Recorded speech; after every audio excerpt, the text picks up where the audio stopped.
समीकरणों x minus का y plus का 1 बराबर 0, 3x प्लस का 2y माइनस का ये 12 बराबर 0 का ग्राफ खींचिए। ठीक है, इसको ग्राफी विधि से हल करना है।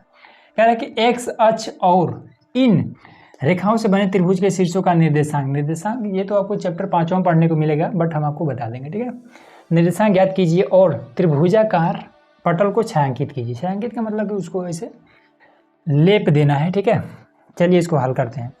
सिंपल लिखेंगे हल, और इसको सबसे पहले क्या करेंगे, x और y का मान जैसे हम क्वेश्चन नंबर 1 में निकाल रहे थे ना, वैसे ही निकालेंगे। x माइनस का y और प्लस का 1 बराबर में 0, 1 को हम बराबर की इधर लाते हैं तो x माइनस का y है, बराबर की इधर आएगा तो ये माइनस का 1 हो जाएगा। ठीक, अब इसको हल कर लेते हैं। तो x बराबर में लीजिए 0, तो 0 रखिए, माइनस का y हो जाएगा बराबर में माइनस का 1, तो y बराबर में माइनस का 1। ठीक है, इससे ये खत्म हो जाएगा, तो y बराबर में 1, ये हमारा निकल गया। ठीक, अब y बराबर 0 ले लीजिए एक बार, तो कहाँ गया, इसमें 0 हो जाएगा। तो x और माइनस के यहाँ 0 बराबर में माइनस का 1, तो x बराबर में माइनस का 1, ये आपका x का मान निकल गया। दोनों का सेम है क्या? अच्छा, इसका प्लस में इसका माइनस में है। ठीक है, चलिए इसमें से 3x प्लस का 2y और माइनस का 12 बराबर में 0। ठीक, इसको इधर भेज देते हैं, तो ये हो जाएगा कितना, 3x, यहाँ से लिख लेते हैं, तो 3x प्लस का 2y बराबर में ये इधर जाएगा तो 12 हो जाएगा। ठीक है, अब ये हमारा समीकरण 1 मिल गया। ठीक है, x बराबर में इसको 0 करिए, तो ये हो जाएगा 3 गुणे 0 प्लस में 2y बराबर में 12, तो ये y बराबर में 12 बटे में 2 हो जाएगा। 2 को इधर ले जाएंगे तो अब इसको काटेंगे तो ये 6 बार में कट जाएगा। ठीक, तो y का मान 6 आ गया। अब y बराबर में 0 एक बार कर लेते हैं, तो इसमें तो 3x प्लस में 2y है ना, तो 2y का मान 0 बराबर में ये 12, तो ये ख़त्म, तो 3x बराबर में ये 12, 3 को इधर भेजिए, तो x बराबर में 12 बटे में 3, 3 चौके 12 बराबर में ये 4 आ गया। ठीक, चलिए बॉक्स कहाँ पर बना ले, यहीं पर बना लेते हैं। तो ये हमारा एक बॉक्स और ये दूसरा बॉक्स और ये हमारा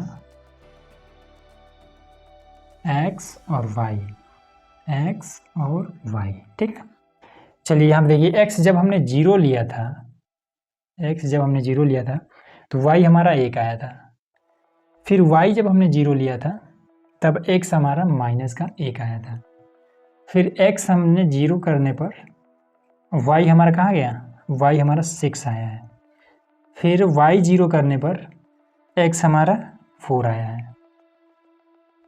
ठीक, क्लियर हो गया। चलिए अब इसको रख देते हैं, इस पर इसको यहाँ पे रख देते हैं। ये हमारा y डैश x डैश। ठीक, चलिए फटाफट रखते हैं। x पर माइनस का 1, वो भी माइनस में है तो डैश की तरफ, चलिए यहाँ पर ले लेते हैं 1। ठीक है, थोड़ा बड़ा दूर दूर ले लेते हैं और थोड़ा दूर ले लेते हैं, और y पर भी 1, वो भी प्लस में, तो इस पे यहाँ पर, और इसको मिला देते हैं, ये हमने मिला दिया। ठीक है, अब ऐसा नहीं कि यहाँ तक हमने खींच दिया, तो जरूरी नहीं कि आप भी उतना ही कीजिए, ज़रूरत के हिसाब से कर लीजिएगा। ठीक है, जितना जगह होगा उतना कर लीजिएगा। फिर x पर 4, वो भी प्लस में, तो 1 2 3 और ये 4। फिर y पर 6, 1 हो गया, फिर 2 3 4 5, जगह कम पड़ गया भाई, और ये 6। ठीक है, तो 4 और 6 इन दोनों को मिला देते हैं, ये आपका आ गया। ठीक है, अब यहाँ पर एक बिंदु यहाँ पर मिल रहा है, और एक बिंदु यहाँ पर मिल गया, और एक बिंदु यहाँ पर मिल गया त्रिभुज बनाने के लिए। अब कौन सा त्रिभुज इसमें हमें भरना है ये हमें देखना पड़ेगा। ठीक है ना, तो देखिए इसमें क्या कह रहा है, एक्स अक्ष हमारा ये वाला है। ठीक है, एक्स अक्ष ये वाला है, एक्स अक्ष और इन रेखाओं से बने त्रिभुज के शीर्षों का निर्देशांक एक्स अक्ष और इससे सटा हुआ कौन है, एक्स अक्ष से सटा हुआ कौन है, एक तो रेखा ये हो जाएगा, अब इसी से सटा हुआ ये है और ये वाला है, ठीक है, इसी को हमें भर देना है। तो अब सबसे पहले इसका निर्देशांक भी तो लिख लें। तो निर्देशांक के लिए हम क्या करेंगे कि ये लगभग में कहाँ पर आके मिलेगा, अगर इसको देखा जाए तो इधर से अगर हम देखें तो लगभग में यहाँ पर आके मिलेगा, ठीक है। ये इधर उधर इसलिए हो रहा है क्योंकि इसमें हमने इसको नापा नहीं ना, बस अंदाजे पे ले लिया है, तो यहाँ पर लगभग में आके ये मिला है। तो ये आपका कितना लगभग में यहाँ पर आकर के मिल जाएगा, ठीक है, लगभग में ये रहेगा, ठीक। अब ज़्यादा इधर उधर हो जा रहा है, तो पहले इसमें क्या आ जाएगा, ये एक्स अक्ष है तो पहले एक्स अक्ष वाला लिखेंगे, तो 1 और 2, पहले 2, फिर इधर 1 2 3 और यहाँ पर ये 3, ऐसे हो जाएगा, ठीक है। अब इसका भी देख लेते हैं, तो इसमें कैसे देखेंगे, तो यहाँ पर ये कितना आ जा रहा है, यहाँ पर ये आ रहा है और इसका बिंदु तो पहले तो माइनस का 1 हो जाएगा, ये क्या है माइनस की तरफ है ना, तो माइनस का 1 और उसके बाद से और यहाँ पर ये मूल बिंदु है तो ये 0, इसको ऐसा लिख देंगे। फिर ये है तो 1 2 3 4 तो ये हो जाएगा 4 और उसके बाद से 0, बस ऐसे ही हो जाएगा इसका ये निर्देशांक, यही हो गया निर्देशांक, ठीक है। अब इसको भरना है तो भर लीजिए, अब इसको मिटाना चाहे तो मिटा भी सकते हैं और या फिर इसी में भर देते हैं। तो ये चीज़ ये आपका पूरा कंप्लीट हो गया, ठीक है।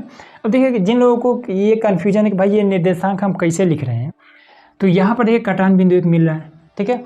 कटान बिंदु के इधर अगर हम आएंगे तो यहाँ पर एक बिंदु मिल जा रहा है जो कि यहीं पर जाके अटैच हो रहा है, फिर अगर हम नीचे यहाँ पर आएंगे तो यहाँ पर 2 पर जा करके अटैच हो जा रहा है, ठीक है। तो एक्स अक्ष पर कितना बिंदु है, 1 और 2 बिंदु, फिर ये वाई अक्ष पर कितना बिंदु है, तो 1 2 और 3, तो पहले हम एक्स अक्ष वाला बिंदु लिखेंगे, तो 1 और 2 तो ये हमने 2 लिख दिया, फिर वाई अक्ष वाला 1 2 3 तो ये हमने 3 लिख दिया, ठीक है। अब यहाँ पर आएंगे तो यहाँ पर तो ऐसा कोई मिल ही नहीं रहा है, जैसे यहाँ पर ये मिलने वाला था, अब इसमें हम कहाँ पर अटैच कर दें, कहीं पर अटैच नहीं कर सकते हैं, तो यहाँ पर ये कितना बिंदु, ये वाला जो बिंदु है ये हमारा मूल बिंदु से 1 यहाँ पर आया है, वो भी माइनस की तरफ, तो वही माइनस का हमने 1 ले लिया है। अब यही ये हमारा मूल बिंदु है तो इसका मान 0 होता है, तो यही वाला 0 हमने यहाँ पर लिख दिया है। यहाँ पर अगर देखेंगे तो 1 2 3 4 प्लस की तरफ 4 है और ये मूल बिंदु से गया है यहाँ पर, तो मूल बिंदु का मान 0 होता है, बस ये हमने निर्देशांक लिख दिया और ये त्रिभुज को हमने छायांकित कर दिया, ठीक है, कह रहे हैं ना छायांकित, तो ये हमने छायांकित कर दिया, बस कंप्लीट हो गया, ठीक है।